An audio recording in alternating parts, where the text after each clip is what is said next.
네, 이제 오늘부터는 이제 출시공 실전 모의고사 문제 해설 강의를 개강하도록 하겠습니다. 일단 우리가 교재는 이제 출시공 실전 모의고사집 이렇게 돼 있고요. 전체적으로 이제 문제 형태는 모의고사 형태에서 10회 분량입니다. 그래서 총 200문제를 같이 풀면서 이제 우리가 시험 대비 마지막으로 하면 된다. 이렇게 생각하시면 될 것 같습니다. 그래서 오늘 이제 OMR 체크를 했는데요. OMR 오늘 2회까지는 좀 체크를 할 거고요. 해서 그 각 주제별로 해서 정답률이 좀 떨어지는 부분들, 좀 높게 나오는 부분들 체크를 해서 뒤에 해설 강의할 때 어디에 좀 중점을 둘 것인가 이런 거 좀 체크를 하겠습니다. 이렇게 해서 거기에 맞게 강의 진행할 수 있게 이렇게 하면 되고요. 뭐 강의 진행 방식은 뭐 크게 문제풀이 방식입니다. 그래서 뭐 전체적으로 하고 뭐 문제에 대한 해설뿐만 아니라 그 문제에서 최근의 유형이라든가 또는 최근 실제 포인트들이 좀 많이 달라져요. 그래서 주제별로 해서 그런 거 좀 꼼꼼하게 체크를 하고 뭐 내용 강의가 필요하면 내용도 좀 추가해서 놓고 이렇게 진행하는 걸로 이렇게 하겠습니다. 예, 그러면 이제 우리가 1회부터 바로 좀 들어가겠습니다. 1회부터. 예, 우리가 작년 교재를 이제 공부하신 분들 계시는데, 뭐 작년 교재는 이제 2017년 대비고요. 그러니까 지금 이제 개정해서 들어가져 있습니다. 그래서 문고는 이제 전체적으로 교체한 거는 한 30-40% 정도 되고요.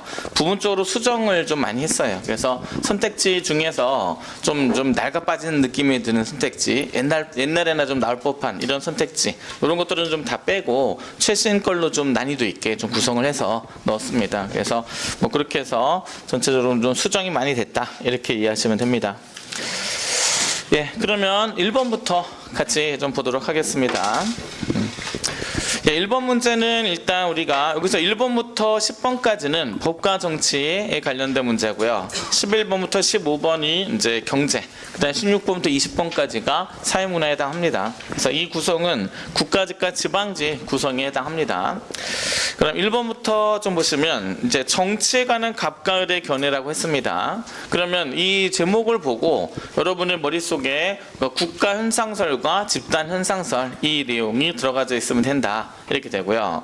이 문제는 우리가 좀 난이도 하로 분류되는 문제예요. 그래서 선택지가 많이 개발되거나 그런 내용이 아니에요. 그래서 선택지는 좀 늘 나던 것이 나게 된다. 그러면 1번에 가에서 갑을 좀 보시면 정치는 사회 집단이나 이 사회 집단에서 문화 권력이 같은 사회적 희소 가치를 권위적으로 배분하는 과정이다. 그래서 가장 결정적인 힌트는 사회 집단이에요. 그래서 일반 사회 집단이 정치의 주체가 될 수 있다. 이렇게 보는 것이고요.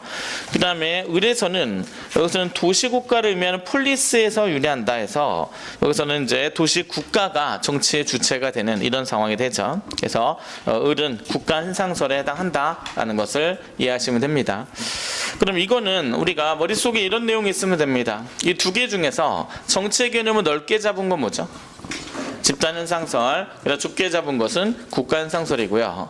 그 다음에 일반 사회집단과 국가의 공통점을 강조한 것은 뭐예요? 이거는 집단현상설, 차이점을 강조한 것은 국가현상설이다. 그러니까 일반 사회집단과 국가는 다르다. 그래서 국가만 정치의 주체가 될 수 있다. 차별성을 강조하는 것이고 둘 다 똑같이 정치의 주체가 될 수 있다. 공통점을 강조하는 것이다. 이렇게 이제 가면 됩니다. 네, 그 다음에 활동 내용 좀 구분하셔야 돼요. 정치 권력을 획득하고 유지하고 그 다음에 수행하는 이 활동, 이게 정치다. 이렇게 되는 것이 국가현상설이고요.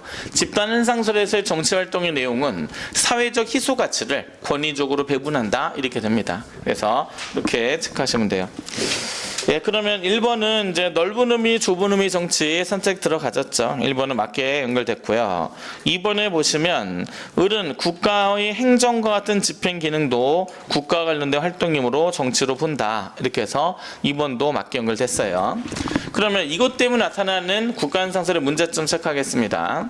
이거는 정치를 좀 너무 좁게 보면 행정과 구분이 되지 않습니다. 그래서 행정과 같은 국가 작용도 정치로 보게 되는 것이 국가현상설 현상설의 문제점이다. 그래서 2번은 그 연결시켜서 좀 이해하시면 되고요. 그 다음 3번에 다원화된 현대사회 정치 현상을 설명하는 데 유리한 것은 집단 현상설이겠죠. 뭐 쉽게 가겠습니다. 그 다음에 갑은 국가를 제외한 사회 집단에서는 지배와 통제 관계가 나타나지 않는다고 본다. 지배와 통제는 국가의 본질적인 특성이다. 이렇게 볼 수 있겠지만 우리가 집단 현상설에서는 우리가 일반 사회 집단도 이게 없다고 얘기하는 것은 아니에요. 그죠? 그래서 있긴 있는데 그게 강하지 않다. 이렇게 보는 거죠. 그래서 4번 요거 좀 조심해야 됩니다. 그래서 정답은 4번이 돼요. 이거 좀 난이도 좀 어렵게 좀 구성을 했습니다. 그래서 이거 좀 잘 찾아주면 되겠어요. 뭐 어려워봤자 크게 어려울진 않아요. 그죠? 그래서 정답 4번입니다. 예, 그 다음에 2번 문제 보시면 아테네 민주정치에 관련된 내용이 들어가져 있습니다. 여기서는 이제 번갈아 가면서 전체를 지배하였다. 그 다음에 추첨이나 윤번제에 대한 설명이 되고요. 임기에 정해져 있고 또 추첨이나 윤번에서 임명이 되었다. 뭐 이런 내용입니다. 예, 그러면 여기서는 1번에 모든 시민권자에게 정치 참여의 기회가 주어졌다. 이렇게 되면 요거는 맞다라는 판단을 해야 됩니다. 그러니까 이걸 자꾸 방해하는 또 요소가 뭐냐면 아테네 민주정치는 제한돼 있지 않습니까? 그래서 여성 빠져 있고 노예도 빠져 있고 이방인도 빠져 있는데 모든 시민이 어떻게 다 참여할 수 있습니까? 근데 그 당시에는 여성이나 노예나 이방인은 시민이 아닙니다. 시민이 아니에요. 그래서 시민이 아니기 때문에 그 나머지 일반 평민 남자들 있죠. 그 사람들만 시민이고 그 사람들 모두가 정치에 참여할 수 있는 기회가 보장이 되고 있는 겁니다. 그래서 1번은 맞게 연결되었다. 이거 좀 체크하시고요. 그 다음에 2번에 대표 선출 과정에서 후보자의 능력이 중시되었다? 아닙니다. 우리가 여기서는 이제 선출되는 방식이 추첨이나 윤번이잖아요. 그죠? 그럼 이거는 능력은 몰라요. 알 수 없는 겁니다. 능력 기준 아닙니다. 우리가 능력 기준으로 공직자를 선출한다면 어떤 방식으로 해야 돼요? 네, 선거를 해야 된다. 그래서 선거가 능력 위주의 공직자 선출 방식이다. 요거 알아놓으시고 그다음 추첨이나 윤번이 강조하는 것은 뭐냐면 기회균등입니다. 공직자의 기회균등 요것을 강조한 것이 되겠죠. 그래서 틀렸고요. 그 다음에 3번에 입법부, 사법부, 행정부의 권력이 엄격히 분리되었다. 요것도 틀리는 거죠. 요것도 좀 정리하겠습니다. 우리가 민회는 현대사회 의회랑 비슷한 기능을 수행하지 않습니까? 평의회는 정부의 기능을 수행하는 거 아닙니까? 재판소는 사법부의 기능을 수행하는 거 아닙니까? 그러면 이 삼권분립의 원리처럼 이렇게 운영되어 있는 거 아닙니까? 이렇게 주장할 수 있어요. 비슷하긴 해요. 비슷하긴 하지만 어떤 일이 있냐면 민회에서 재판을 담당하기도 해요. 그리고 평의에서 법률을 제정하는 경우도 있습니다. 그래서 이제 이 권력 분립이 엄격하게 이루어져 있지 않다. 첫 번째. 그게 이제 대충 나눠져 있는 것이지 엄격하지 않다. 첫 번째고, 두 번째는 뭐냐면 우리가 권력 분립의 원리가 실현된다는 것은 그냥 나눠서 일을 한다는 것만 갖고 얘기하는 것이 아니에요. 나눠서 일을 하고 그리고 서로 견제할 수 있는 장치가 있어야 된단 말이에요. 그렇죠? 근데 견제와 균형의 원리라고 하는데 이 원리가 운영돼야지만 엄격한 권력 분립의 원리가 시행되고 있다. 이렇게 되는 거란 말이죠. 그래서 얘네는 그냥 나눠서 일을 하고 있을 뿐이지 서로 견제하는 장치는 없습니다. 그래서 권력 분립의 원리가 실현되고 있다. 아테네 민주정치가 그렇게 얘기할 수 없는 거예요. 아시겠죠? 그거 잘 체크해 놓으시고, 그래서 아테네 민주정치의 이런 형태를 설명하는 선택지도 시험에 나와요. 뭐냐면 기능적으로 분화되어 있다. 이거는 맞아요. 기능적으로 분화되어서 운영되고 있는 것은 맞지만 우리가 근대 이후에 나타나는 권력 분립의 원리가 실현되고 있다라고 얘기할 수는 없어요. 그래서 그거 좀 구분을 해놓으세요. 그래서 3번 좀 별표를 해놓으시고, 엄격히 분리되어 있는 이런 상황은 아니다. 일단 분리 자체가 조금 명확하지 않고 그 다음에 결정적으로 이제 견제와 균형의 원리 이런 것이 작동하고 있지 않습니다. 그냥 나눠서 일을 맡아서 하고 있을 뿐이에요. 그죠? 그래서 기능적으로 분화되어 있다. 이렇게는 맞아요. 그 다음에 추첨이나 윤번에 의해서 민의에 참여하는 사람이 제한되었다. 이것도 요즘에 많이 나오죠. 그러니까 우리가 추첨이나 윤번제 이걸로 뽑는 사람들은 어디냐면은 일단 시민에 해당되는 사람 있죠. 이 사람들은 민의에 다 참여합니다. 시민들은 민의에 다 참여해요. 민회에 참여하는 그 사람들 중에서 추첨이나 윤번을 통해서 평의회랑 재판소에서 일할 사람을 선출하는 거예요. 그래서 추첨이나 윤번제를 통해서 선출하는 공직은 여기서는 이제 평의회, 그 다음에 재판소 이 두 군데가 되는 것이고, 민회는 제한 없이 시민들이라면 다 참여할 수 있게 해주는 겁니다. 그래서 이런 거 좀 조심하시고요. 그 다음에 또 한 가지는 뭐냐면, 우리가 군대에 관련된 지휘, 군 지휘관들 있죠. 그때는 전쟁이 굉장히 많았다고 했어요. 군 지휘관은 추첨이나 윤번으로 뽑으면 안 되죠. 만약에 그렇게 해서 만약에 고문관에 해당하는 사람이 당첨됐다 쳐봐요. 그날 다 죽을 수도 있습니다. 그죠? 이렇게 돼. 그래서 그런 경우에는 선거로 이 지휘관을 선정하는 경우도 있었다. 요거까지 알고 계셔야 합니다. 그거까지 다 출제가 된 이런 내용이에요. 아테네에서는 군 지휘관 이런 부분에서는 선거가 이루어지기도 하였다. 그 정도 체크하세요. 그래서 아테네 민주정치에서 요즘에 좀 나오는 선택지 난이도 있는 거 좀 4개로 좀 다 모아봤습니다. 그래서 그 정도로 체크를 해주시면 되겠고요. 그 다음에 3번 문제 보겠습니다. 네, 3번 문제 여기서 좀 보시면, 여기는 우리가 내용을 좀 정리합시다. 문제 풀이보다. 내용을 다 정리하면 그게 그건데, 일단 우리가 여기 이 이스턴의 정책 결정 모형 과정입니다. 여기서 묻는 거는 크게 3가지예요. 일단 정치 주체를 구분할 수 있어야 됩니다. 여기 이 정치 주체는 여기 공식적 참여자, 비공식적 참여자로 구분할 수 있어야 돼요. 이 정치 주체에 해당하는 사람들이 비공식적 참여자입니다. 비공식적 참여자가 되고, 여기 정책 결정 기구 있죠? 여기 있는 이 사람들이 공식적 참여자가 돼요. 이게 이렇게. 그러면 공식적 참여자와 비공식적 참여자를 구분할 수 있어야 됩니다. 구분하는 기준은 뭡니까? 이렇게 되면은 이 참여자의 결정이 법적 효력을 발생시키느냐, 그렇지 않느냐, 이걸로 구분하셔야 돼요. 그래서 이 참여자들의 이 결정이 법적 효력을 일으킨다. 그러면 공식적 참여자, 그렇지 않다. 비공식적 참여자. 이렇게 가면 돼요. 그래서 공식적 참여자에 해당하는 사람이 입법부. 우리나라 입법부 어디죠? 국회고요. 사법부는요? 법원이고요. 그 다음 행정부까지. 여기까지가 공식적 참여자로 해당해요. 이거 이외에 여기 헌법 기관들 있죠. 이런 사람도 다 공식적 참여자다. 이렇게 봐야 합니다. 그러면 이 사람들을 봐보세요. 국회가 어떤 의결을 해서 결정을 했어요. 그럼 법률이 되는 거잖아요. 그죠? 그 다음에 사법부가 판결을 내렸습니다. 그럼 법적 효력을 일으키잖아요. 강제할 수 있습니다. 그 다음에 행정부가 처분을 하거나 명령을 내렸다. 다 법적 효력이 발생하게 되는 거예요. 그죠? 이렇게. 그러면 비공식적 참여자에 해당하는 사람들은 누구냐? 하게 되면 일단 국민 있고요. 시민단체, 그 다음에 이익집단, 그 다음에 중요한 거 뭐예요? 예, 정당이 들어가야 합니다. 언론까지 이렇게 해서 시험에 나오는 거 다 체크했습니다. 여기서는 중요하게 체크해야 될 것이 정당입니다. 정당. 우리가 국민이나 시민단체, 이익집단, 언론이 자신의 의사표현을 했어요. 그러면 법이 돼요?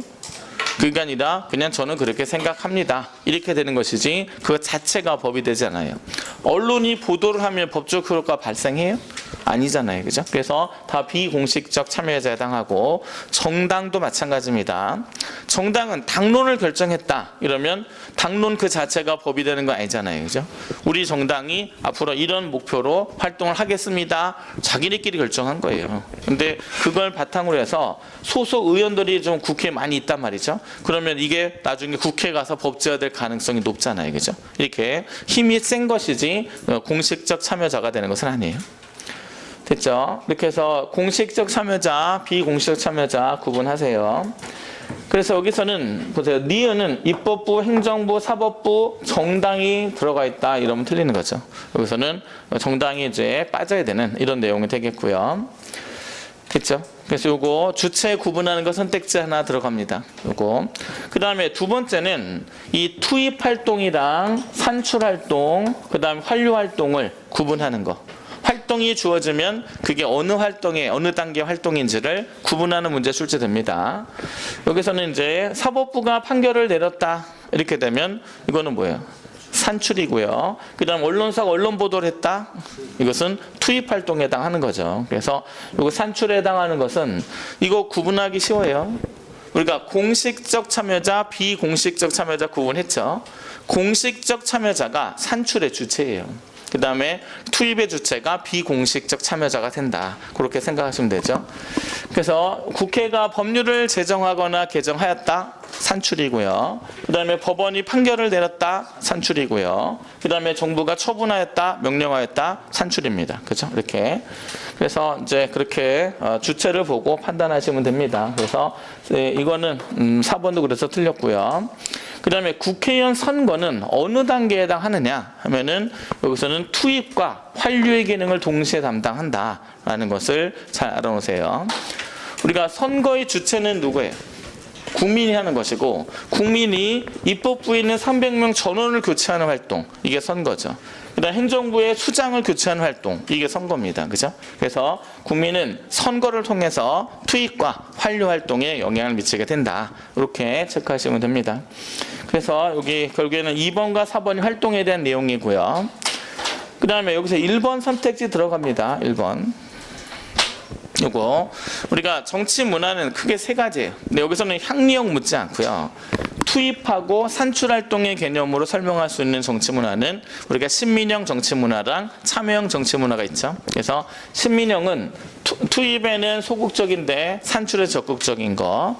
그 다음에 참여형 정치 문화는 투입에도 적극적이고 산출에도 적극적이다. 이렇게 정리하시면 되겠죠.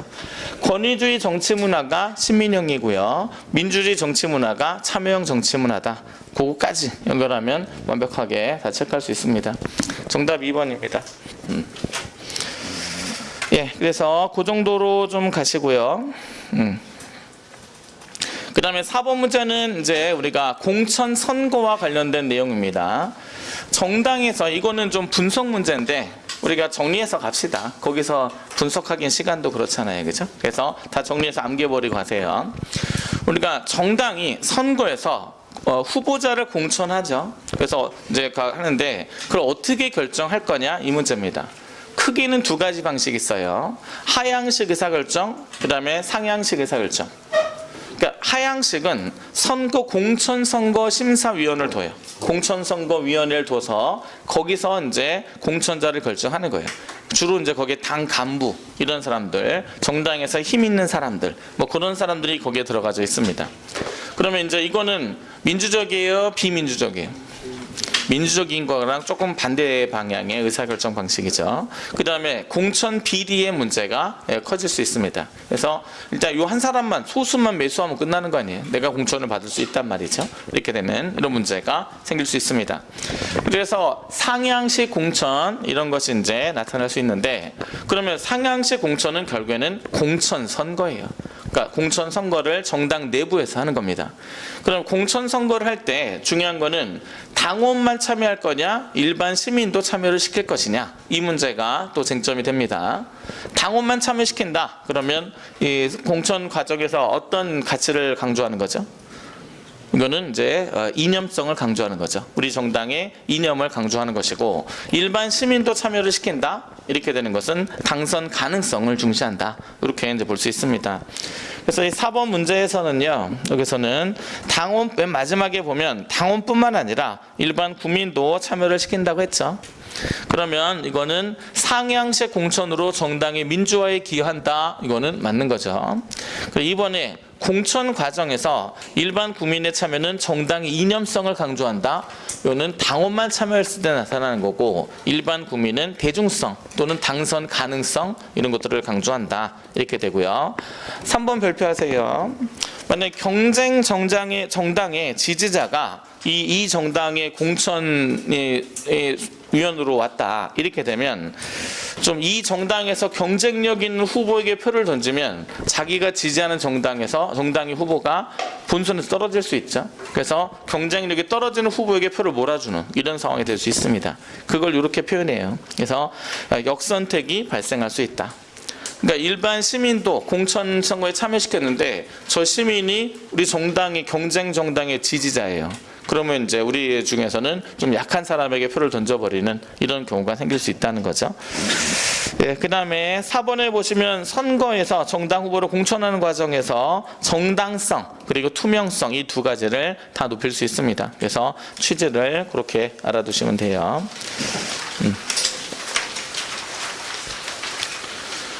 네, 그 다음에 5번은 이제 국회 운영과 관련된 사항을 이렇게 나타나게 됐습니다. 그래서 일단은 의사 공개 원칙, 이거는 그러니까 국회에서 의사는 본회의장도 다 공개가 돼 있고요. 상임위원회실도 다 공개됩니다. 공개를 해서 얻는 가치는 뭐죠? 이거는 의사결정 과정의 정당성입니다. 정당성. 국민의 알 권리를 보장하게 해서 민주성, 정당성 이런 것들을 얻겠다 이런 내용이 돼요. 그 다음에 회기 계속의 원칙, 일사부재 의회 원칙의 공통적인 취지는 뭐예요? 이거는 신속성, 효율성 이런 부분이 돼요. 그래서 이거는 내용은 좀 알고 계셔야죠. 회기 계속 원칙 이거는 일단 법안을 이 회기 내에 심사를 하다가 회기가 종료가 됐어요. 그러면 다음 회기가 시작됐을 때 이 법안을 처음부터 다시 심사해야 돼요? 이어서 할 수 있어요? 이어서 할 수 있다. 이게 회기 계속 원칙에다 합니다. 취지는요? 이거는 신속성, 효율성이죠. 그래서 다시 처음부터 하면 했던 얘기 또 하고 해야 되잖아요. 그죠? 문제가 생깁니다. 일사부재 의회 원칙은 이번 회기 내에서 부결된 법안을 같은 회기 내에 다시 상정할 수 없게 하겠다. 이게 일사부재 의회 원칙이고, 이거는 취지가 무엇을 막겠다는 거냐 하면은 소수파의 의사 진행 방해를 방지하겠다. 이런 차원이에요. 소수파의 의사 진행 방해를 방지하겠다 이런 거죠. 그러면 이걸 통해서 어떤 이제 효율적인 이제 국회 운영을 도모하겠다 이런 내용입니다. 예, 그래서 그런 정도 체크하시면 되겠어요. 그러면 일단 좀 해결할 거 해결해 봅시다. 기억은 정당성과 민주성 확보한다 맞고요. 그 다음에 2번에 이제 의사결정의 효율성을 높이게 한 것이다. 2번. 이건 둘 다 그런 거죠. 그래서 이거는 틀렸어요. 그 다음에 리을에 보시면 일반 의결 정족수는 제재근의 과반 출석의 과반 수찬성. 이거는 일반 의결 정족수예요. 그래서 헌법에서 특별하게 의결 정족수가 나오지 않으면 다 이걸로 하는 겁니다. 이걸로. 제2결 정족수가 제일 많이 나와요. 4번 좀 별표하시고 이건 반드시 좀 암기해 놓으세요.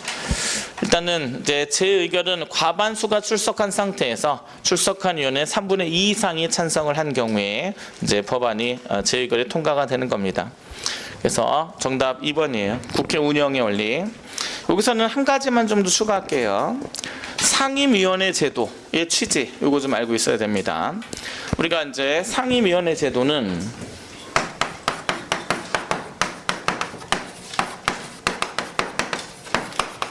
이거는 이제 법안 심의의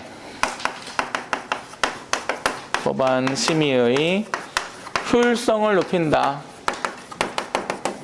이런 부분이 이해가 돼야 합니다. 국회의원이 300명인데 300명이 다 참여하는 본회의장에서 법안을 상정하고 그걸 심의한다 해보세요. 그건 이제 비효율적이겠죠. 그죠? 그래서 16개의 상임위원회로 나눠서 10명씩의 국회의원이 나눠져서 그 단위에서 그 해당 법률안을 심의하는 겁니다. 그죠? 그러면 이 상임위원회 제도는 법안 심의의 효율성을 높이면서 법안 심의의 전문성은 떨어지게 된다? OX. 이거는 그게 중요해요. 법안 심의의 전문성도 높아집니다. 이거는. 이거 알고 계셔야 돼요. 법안 심의의 전문성도 높아지는 것이 상임위원회 제도의 취지예요. 이거는 왜 그러냐면 국회의원이 당선이 되잖아요. 그러면 어떤 상임위원회에서 일할 건지를 그 사람의 전공, 활동 영역, 관심사 이런 걸 가지고 그 상임위원회에 배치를 해요. 그럼 임기 내내 그 해당 상임위원회에서만 해당 법률만 심의하면 됩니다.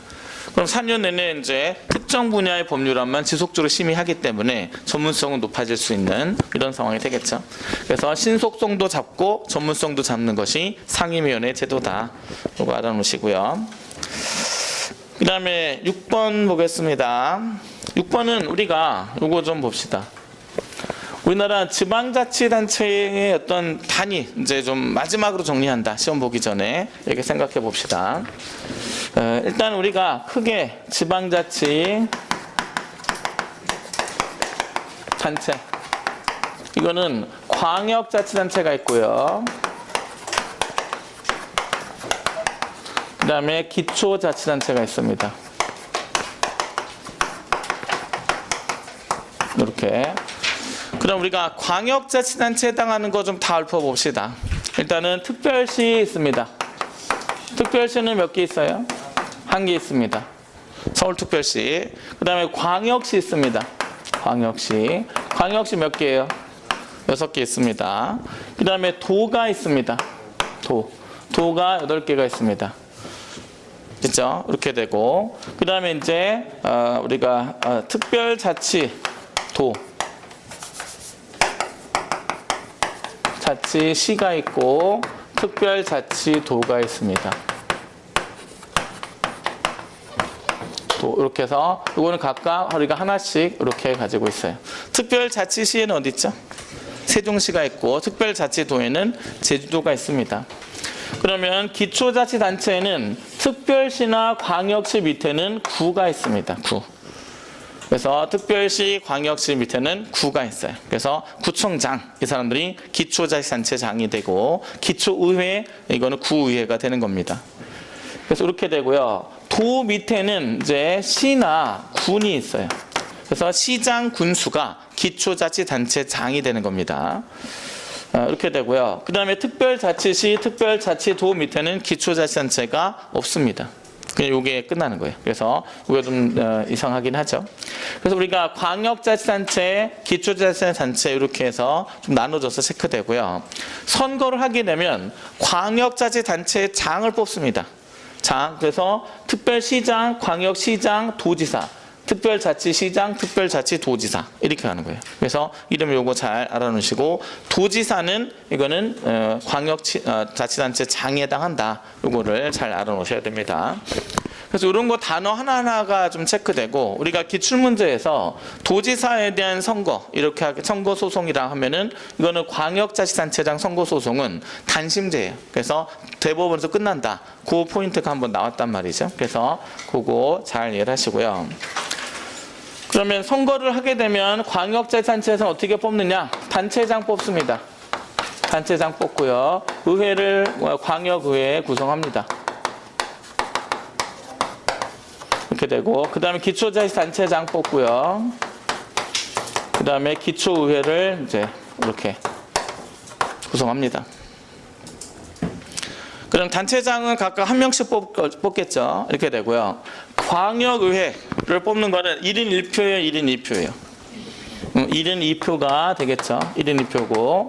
그러면 2표의 대표 결정 방식은 광역, 일단 다수대표제가 있고요. 그 다음에 비례대표제. 그러니까 지역구, 전국구 두 번 뽑아요. 그래서 지역구는 다수대표제, 그 다음에 전국구는 비례대표제로 갑니다. 그래서 이렇게 되고요. 기초의회는요, 1인 2표에 1표예요. 이것도 1인 2표입니다. 그래서 1인 2표가 되고, 여기서 중요한 게 있죠. 지역구 선거에서는 소수대표제가 활용되고, 비례대표는 역시 전국구는 비례대표제가 활용된다. 해서 우리가 기초의회 의원 선거에서 여기서는 지역구 선거에서는 소수대표제가 활용된다라는 게 굉장히 중요하게 여러 방면에서 출제가 많이 되고 있어요. 그래서 이거는 반드시 알고 있어야 합니다.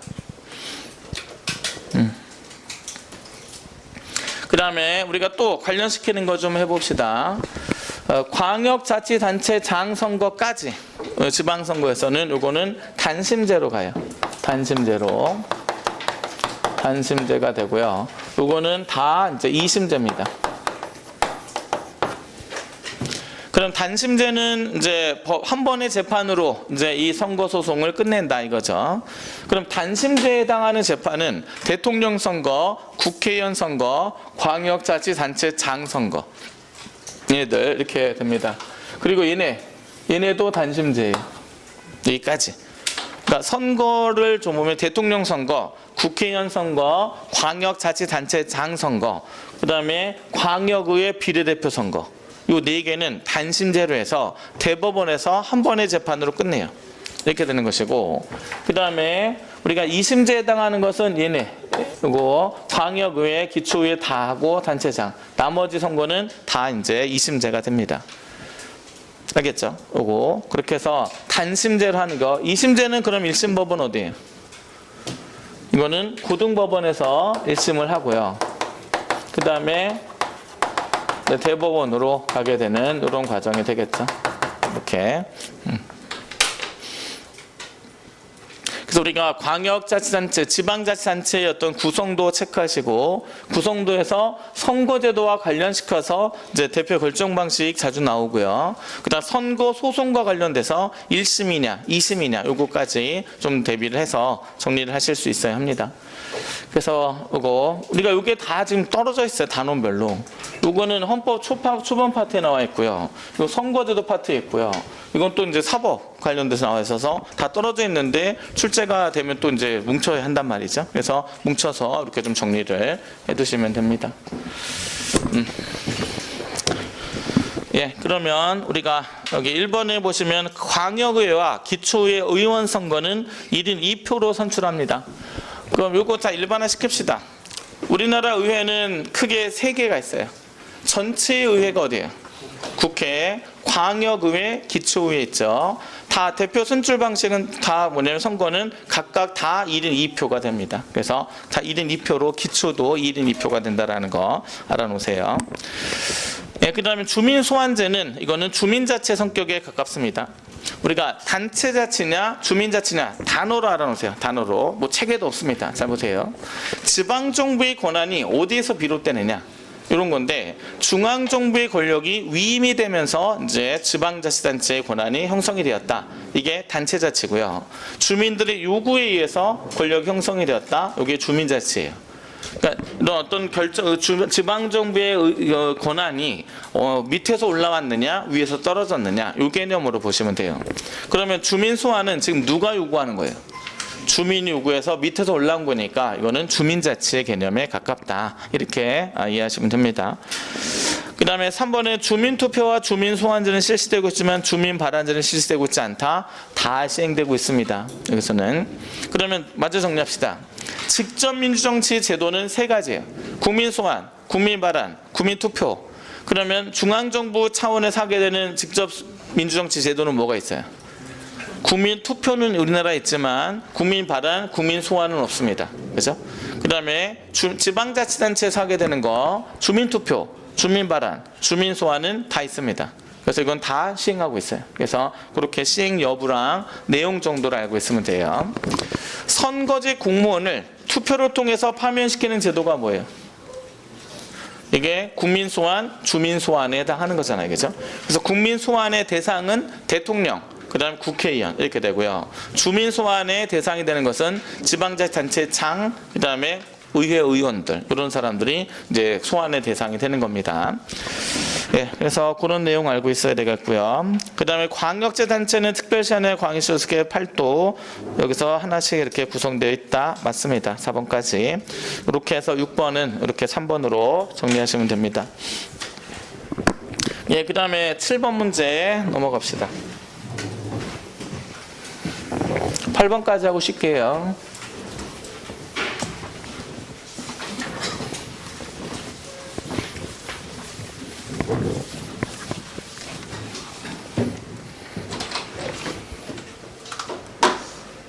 예, 여기서는 일단 우리가 민사소송제도와 관련되는 이런 내용입니다.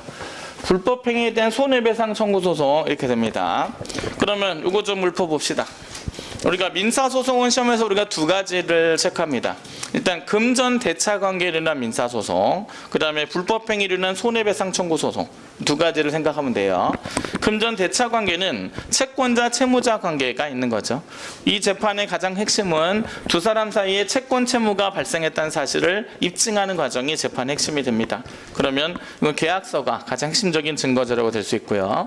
그 다음에 불법행위로 인한 손해배상 청구 소송에서의 가장 핵심적인 판결 사항은 뭐예요? 그는 불법행위의 성립 여부입니다. 불법행위가 성립했느냐 안 했느냐. 성립했다 이렇게 되면 이제 원고 승소 판결이 나겠죠. 그러면 이렇게 되면 후속 조치는 뭐냐면 손해배상 명령을 하는 것이 후속 조치가 되겠죠. 그러면 보세요. 우리가 소송 제기 전에는 민사 조정 제도를 거친 분쟁 해결이 가능하다. 요거는 맞습니다. 그죠? 우리가 민사 조정은 공식적인 소송이 아니라 조정위원들이 법원에 있어요. 그래서 그 사람들이 이제 양측의 의견을 들어보고 조정안을 제시해서 수락을 권고하는 방식으로 이 분쟁을 처리하는 것이 민사 조정 제도가 되는 거죠. 그럼 민사 조정제도 출제 포인트는 변했어요. 일단 예전의 출제 포인트는 조정안을 양측이 거부할 수 있다 없다. 거부할 수 있다. 조정안은 수락을 권하는 것이기 때문에 거기서는 조정안을 당사자가 거부하면 조정은 결렬될 수 있습니다. 그게 첫 번째 포인트고요. 요즘에 강조되는 포인트. 양측이 수락을 했어요. 조정안에 대해서. 그럼 조정이 성립을 했죠. 그럼 그 이후에 정식 소송을 제기할 수 있어요 없어요? 그게 없다는 게 요즘의 출제 포인트입니다. 그래서 조정안은 거부할 수 있어요. 조정안을 수락을 권고했을 때. 하지만 수락했을 때는 다시 소송을 통해서 이걸 뒤집을 수가 없다라는 것이 요즘의 출제 포인트예요. 그래서 요거 잘 알아놓으시고, 여기서 출제 포인트 다 언급해봅시다. 민사조정제도는 소송 전에 반드시 해야 한다? 선택사항이지 필수사항 아닙니다. 그죠? 그래서 이렇게 민사조정제도는 그렇게 알아놓으시고, 그 다음에 갑은 가 이전에 의뢰 재산에 대한 가압류 신청을 법원에 할 수 있다. 가압류 신청 출제 포인트 다 적합시다. 가압류는 일단 소송하기 전에만 가능하다? 중에도 할 수 있고요. 근데 중에도 할 수 있는데 소송 제기하기 전에 하는 것이 유리하다라는 뜻입니다. 그래서 소송 전에 시점 일단 첫 번째 알아놓으시고 내용 알아놓으셔야죠. 일단은 가압류를 채권자가 신청할 거 아니에요, 그죠? 그럼 채무자의 재산에 가압류를 신청을 해요. 그러면 이 소송이 끝나기 전까지 이 채무자는 자기 재산이지만 처분할 수 없게 묶여주는 조치가 바로 가압류에 해당합니다. 그래서 가압류는 내용 두 번째 알아놓으시고, 그 다음에 소송 제기 전에 반드시 가압류는 신청해야 된다. 이것도 선택이지 필수는 아닙니다. 그죠? 그래서 가압류 신청은 이렇게 되고요. 그 다음에 가압류의 내용은 만약에 부동산에 대해서 가압류를 설정할 경우에는 등기부등본 어느 페이지에 기재가 돼요? 이거는 갑구에 기재가 된다라는 것도 출제가 됩니다. 그래서 등기부등본 갑구에 기재가 된다라는 것도 알아놓으시고요. 그 다음에 가압류를 이제 소송 전에 했을 때 어떤 효과를 부수적으로 기대할 수 있냐면, 채무자가 갚을 생각은 있어요. 근데 이제 계속 다른 게 너무 바빠서 다른 걸로 계속 지불하다 보니까 미뤄지는 이런 상황이 된단 말이죠. 근데 가압류를 걸었어요. 그리고 이 사람이 지금 소송하겠다는 얘기잖아요, 그죠? 그럼 소송해서 돈만 주는 게 아니라 소송 비용까지 다 물어야 돼요. 그러면 지금 갚을 때 그냥 먼저 갚아야겠다 해서 채무 이행을 이끌어낼 수 있는 이런 효력을 가지는 것도 가압류예요. 그러니까 소송 전에 가압류를 걸어버리면 저 사람이 소송을 체크하는 줄 알고 근데 채무를 이행해버리는 이런 경우를 얻어낼 수 있어요. 이것과 비슷한 효과를 얻어낼 수 있는 절차가 또 뭐가 있어요? 내용증명서 발송하는 것도 마찬가지죠. 내용증명서 받으면 기분이 이상하게 더러워져요. 그래서 소송할 건가 보다 하면서 이러면 이제 갚아야 되는 이런 상황이 되죠. 그래서 가압류랑 내용증명서의 어떤 공통점은 이제 공식적인 절차의 시작을 알려서 채무 이행을 이끌어내는 효과가 있다. 그런 면에서는 공통점이에요. 가압류 출제 포인트 굉장히 많잖아요, 그죠? 그래서 내용 알아야 되죠. 언제 해야 되는지 알아야 되죠. 어느 페이지에 기재되는지 알아야 되죠. 이거 다 체크할 수 있어야 합니다. 그 다음에 나 가정에서 원고 또는 피고가 법원에 출석하지 않으면 상대방의 주장을 부인한 것으로 취급한다. 틀리는 거죠. 이거.